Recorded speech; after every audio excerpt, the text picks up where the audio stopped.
결혼을 앞두고 신혼집을 구하는데 너무 막막한 상황인 신혼부부들이 굉장히 많을 거예요.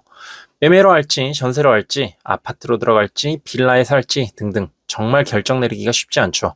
많은 신혼부부들이 주변에 조언을 구할 데가 없어 그저 가격만 보고 신축 아파트의 전세를 신혼집으로 구하는 경우가 굉장히 많은데요. 만약 이 영상을 보지 않고 신혼집을 신축 전세로 구한다면 2년 또는 4년 뒤에 최소 수천만 원의 손해를 볼 수 있고 점점 인생이 꼬이는 시작점이 될 수 있습니다. 신축 아파트 전세에 들어가려는 분들 잠깐 멈추고 이 영상 끝까지 시청해 주시면 좋을 것 같아요. 이제 막 결혼 준비를 시작하신 예비 신혼부부 여러분, 신혼집 어디로 정하셨나요? 깨끗한 신축 아파트, 깔끔한 커뮤니티 시설, 그리고 넓은 주차장, 누구나 꿈꾸는 시작이죠.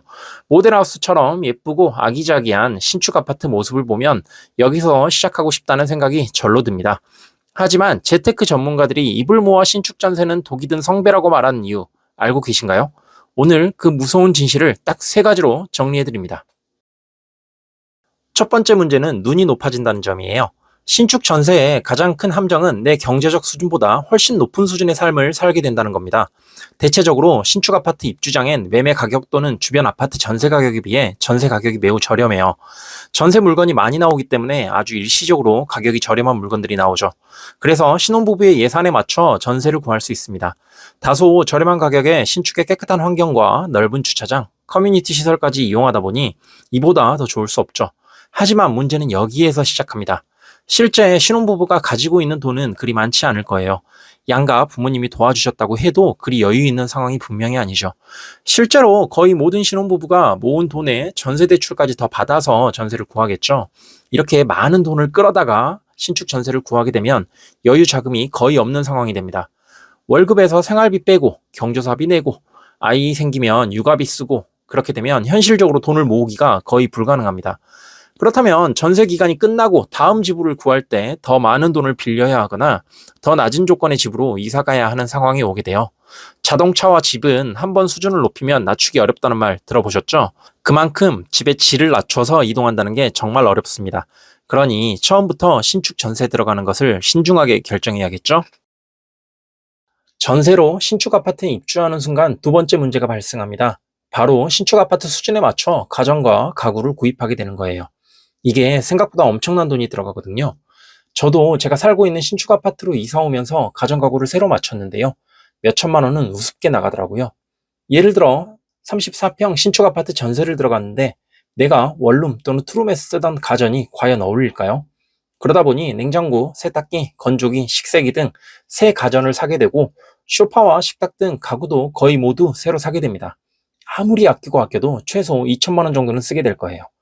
결국 전세금 말고도 수천만 원의 돈이 더 들게 되는 겁니다. 그런데 만약 전세 기간이 끝나고 이사를 갔는데 더 작은 평수로 간다고 생각을 해보세요. 가전, 가구 크기가 맞지 않아 버리는 경우가 생기게 됩니다. 중고로 판다고 해도 내가 샀던 가격에 반도 못 받을 가능성이 높아요. 신축 전세를 들어가는 것 뿐인데 가전 가구 사는데 추가로 돈이 더 들어가는 데다가 새로 산 것들을 얼마 쓰지 못하고 버릴 가능성도 있다니 정말 너무 난감하지 않나요? 세 번째 문제가 가장 심각한데요. 전세 기간이 끝나는 2년 또는 4년 후에 같은 가격으로 비슷한 입지 또는 컨디션의 아파트 전세를 구하기 어렵다는 점입니다. 신축 전세는 정말 일시적으로 가격이 싼 경우예요. 시간이 조금만 지나도 주변 전세 가격에 맞춰 비싸지는 경우가 거의 대부분입니다. 그렇다면 전세 기간 2년 또는 갱신권을 사용해서 4년을 산 후에 이사 갈 땐 어디로 가야 하는 걸까요? 같은 돈으로는 더 좁은 평형으로 가야 하거나 외곽으로 밀려날 수밖에 없습니다. 만약 더 좁은 평형으로 이사 가게 되면 가전 가구를 버리고 새로 사든지 해야 하겠죠.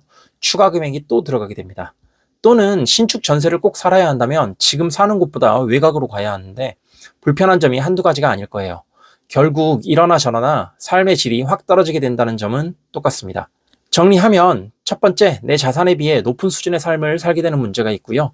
두 번째, 가전 가구 쓰는데 돈이 너무 많이 들어가고 세 번째, 전세 기간이 끝나면 더 안 좋은 집으로 갈 가능성이 높다는 겁니다. 이러한 점 때문에 신혼부부가 신축 전세에서 시작하는 것을 부동산 전문가들이 말리는 것입니다.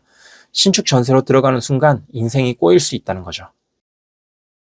그렇다면 신축 아파트 전세 말고 다른 대안은 없을까요? 현명한 선택은 무엇일까요? 제가 추천하는 방법은 현재 자산 규모를 냉정하게 파악한 후 구축 전세를 들어가거나 또는 월세를 사는 것입니다. 신혼 때엔 사실 넓은 집이 그리 필요하지 않다고 생각해요. 저도 결혼하고 나서는 원룸 또는 투룸에서 살았습니다. 신축 아파트로 이사 오기 전에는 오피스텔 원룸에서 월세를 살았고요. 아직 젊고 건강한 데다가 아기가 있는 것도 아니라면 이처럼 좁고 낡은 집에서 시작하는 것도 좋다고 생각해요. 대신 남은 돈을 아끼고 저축해서 조금씩 더 나은 집을 구하면 됩니다. 신혼집은 영원한 집이 아닌 인생의 한 단계일 뿐이니까요. 5년, 10년 후 진짜 내 집 마련을 위해 지금 현재 삶의 질을 조금 낮추고 목돈을 모은다거나 또는 투자를 통해 돈을 불리는 게 훨씬 현명하다고 생각해요. 지금의 선택이 10년 후 당신의 삶을 결정하게 될 테니까요. 신축 아파트에 산다는 것이 꼭 행복한 삶을 의미하는 것은 아닙니다. 그러니 지금 당장 좋은 집에 사는 것보다는 돈을 모아 미래에 내 집 마련하는 것을 추천드려요. 모든 신혼부부들의 행복한 신혼생활을 응원합니다. 이번 영상이 도움이 되셨다면 구독과 좋아요 눌러주세요. 앞으로도 내 집 마련과 재테크, 부동산 투자에 도움되는 정보 많이 알려드리도록 할게요. 시청해주셔서 감사합니다.